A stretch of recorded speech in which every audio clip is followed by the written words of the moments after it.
Bienvenue à tous, vous qui écoutez l'émission Kanguka. Mon nom est Chris Nkumana. Aujourd'hui, nous sommes mardi. Je veux encourager toute personne qui m'écoute, qui a peur du lendemain, qui a peur pour son avenir. Tu te demandes peut-être comment sera ton lendemain, qu'est-ce qui va se passer le mois prochain. Aujourd'hui, ça a peut-être marché, Dieu t'a donné les moyens, mais tu ne sais pas comment sera ton lendemain. En tant qu'humain, nous aimons être rassurés sur notre lendemain. Je veux t'encourager si tu crois en Dieu, si tu crois en Jésus-Christ comme ton Seigneur et ton Sauveur, si tu sais que tu es un enfant de Dieu, je veux t'encourager. J'aimerais te dire que Josué connaît ton lendemain, il sait à quoi ressemble ton lendemain. Peut-être que demain tu as un voyage à faire ou bien il y a des factures que tu n'as pas encore payées. Tu ne sais pas comment tu vas payer ton loyer. Tu es peut-être au chômage et tu ne sais pas comment tu vas t'en sortir. Tu ne vois pas l'avenir de tes enfants à cause des problèmes que tu es en train de traverser. Tu ne sais pas comment sera ton mariage. J'aimerais te demander de croire, de garder tes yeux sur Josué. Crois qu'il connaît ton lendemain. Tu es peut-être désespéré, tu ne vois aucune issue. Mais c'est Josué seul qui connaît ton lendemain. Personne ne connaît les projets qu'il a pour toi. Mais tout ce que je peux te dire, c'est que Josué a pour toi de bons projets. Il n'a pour toi aucun projet de malheur. Souvent, nous vivons des drames que Satan a préparés parce que nous passons notre temps à méditer sur ce que Satan a préparé. Si tu ne fais que penser aux mauvaises choses qui peuvent t'arriver demain, ou le mois prochain, ou l'année prochaine,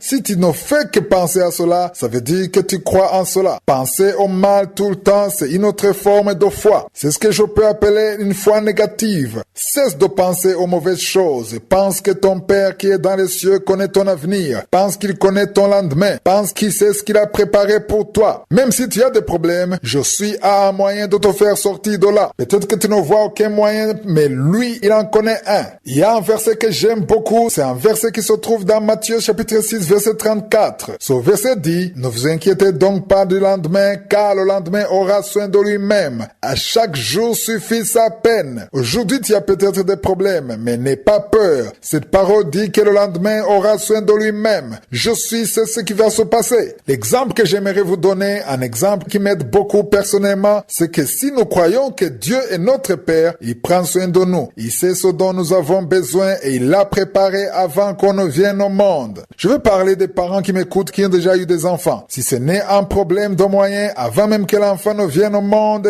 quand il est encore dans le ventre de sa mère, si le médecin t'a déjà dit à quelle date il va naître, avant même que cette date n'arrive, si tu es un parent responsable, un parent qui sait bien s'occuper de son enfant, tu ne vas pas attendre que l'enfant naisse pour que tu ailles chercher les habits. Mais si tu as les moyens, si tu n'as pas un problème d'argent, tu vas préparer les habits du bébé avant qu'il ne vienne au monde. Ceux qui le peuvent préparent aussi le berceau dans lequel il va dormir avant qu'il ne naisse. Tu prépares ses habits avant qu'il ne naisse. Tu prépares ses couches avant qu'il ne vienne au monde. Pourquoi? Parce que tu te soucies de lui. L'enfant est dans le ventre de sa mère. Il ne sait pas ce qui se passe, mais son père et sa mère ont déjà préparé ses affaires avant qu'il ne vienne au monde. Si un homme imparfait peut prendre soin de son enfant, imagine-toi ton père qui est aux cieux, comment il prend soin de toi. Avant même que le problème n'arrive, il a déjà une solution. Si tu as des problèmes, ne désespère pas. Peu importe la situation, garde tes yeux sur Dieu. Il connaît ton avenir, il connaît ton lendemain, il connaît ce qui va se passer le mois prochain. Il a pour toi de bons projets. Souvent, nous ne vivons pas le plan de Dieu parce que nous gardons nos pensées sur ce que Satan a préparé. Changeons notre façon de penser, rendons grâce à Dieu, cessons de nous lamenter, gardons nos yeux sur Josué, rendons-lui grâce parce que même si nous ne le connaissons pas, il y a certainement des projets qu'il a préparés pour nous.